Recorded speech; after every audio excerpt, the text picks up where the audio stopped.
This is the Monday Reset with Mandy Davis. I'm Mandy, a former school principal turned homeschool mom who saw the system from the inside and decided my kids deserved something better. Every Monday, we take 10 minutes to cut through the noise, the fear, the politics, the pressure, and talk about what's really shaping our kids. Because education isn't neutral, and neither is our culture. Here, you'll get truth without hysteria, conviction without chaos, and perspective that actually helps you parent with peace. Take a breath, grab your coffee, and let's reset together. Episode 12. Kids don't need to be prepared for everything. There's a pressure parents feel that doesn't always get named out loud. The pressure to prepare our children for everything. Every possible outcome, every future challenge, every scenario they might encounter. It sounds responsible, but underneath, it's a quiet fear that if we don't prepare them now, they'll fall behind later. That if we don't expose them to everything early, they'll be unready when it matters. And so, childhood starts to feel like a checklist instead of a season.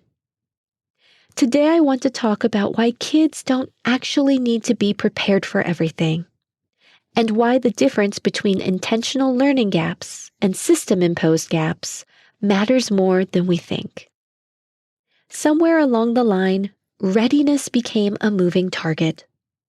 Children are expected to know more earlier, process more deeply, and adapt more quickly than ever before. Skills that were once learned over time are now expected all at once. Emotional maturity, academic performance, social awareness, all compressed into earlier and earlier years. But readiness doesn't work like that. Children aren't meant to be fully prepared for life while they're still living childhood.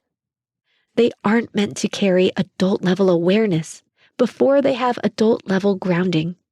And when we try to prepare them for everything, we often trade depth for exposure. The truth is, no one is ever fully prepared for life.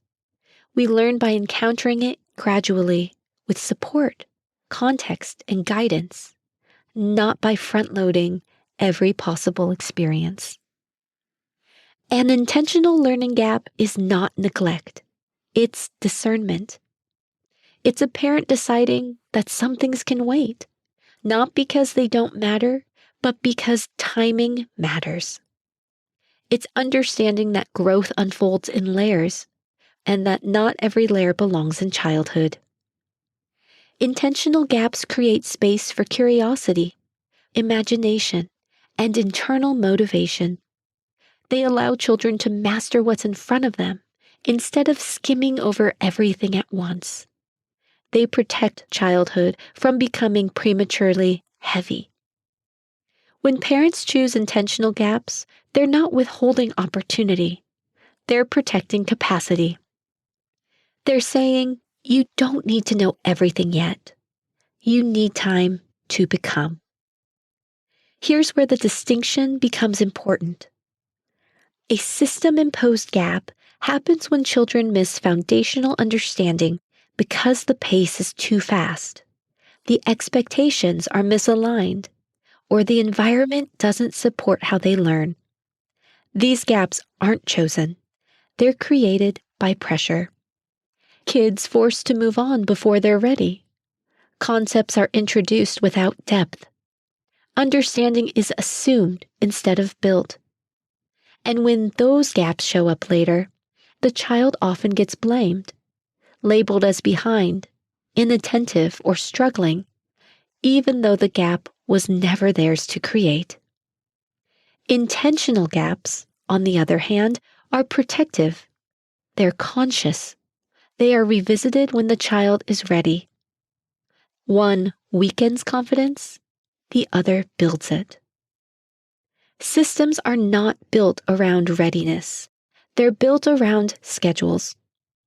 Curriculum maps don't pause for understanding, and benchmarks don't wait for curiosity.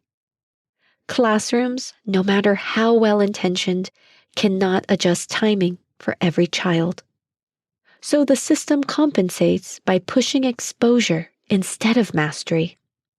Children encounter more, earlier, faster, but without the space to integrate what they're learning. The result is a strange contradiction. Children who have been exposed to everything, but feel confident in very little. This isn't because children are incapable. It's because timing matters, and systems struggle to honor that. Children don't need to be prepared for every challenge. They need to be rooted. They need confidence in their ability to learn. They need trust in the adults guiding them. And they need space to develop at a pace that matches their wiring. When kids know how to ask questions, try again, and sit with uncertainty, they are far more prepared than kids who were rushed through every possible scenario. Preparation isn't about exposure. It's about formation. And formation happens when learning is allowed to deepen instead of hurry. So here's your Monday reset. Kids don't need to be prepared for everything. They need time to become who they are. Intentional learning gaps don't weaken children. They protect them. And when growth is honored at the right time, nothing meaningful is lost. I'm Mandy Davis, and this was your Monday Reset. If today's episode hit home, whether you're stepping out of the system or simply refining what already works, the Homeschool Bible gives you the clarity, confidence, and grounding every parent deserves. You don't have to figure this out alone. Pre-order through the link in my show notes. Thanks for joining me for the Monday Reset. If today helped you breathe a little deeper or see things a little clearer, share it with a friend who needs that same moment of clarity. We're not here to chase every headline. We're here to think critically, lead calmly, and protect what matters most. I'm Mandy Davis, and this was your Monday Reset. Join Mandy Davis every Monday for a new episode of the Monday Reset.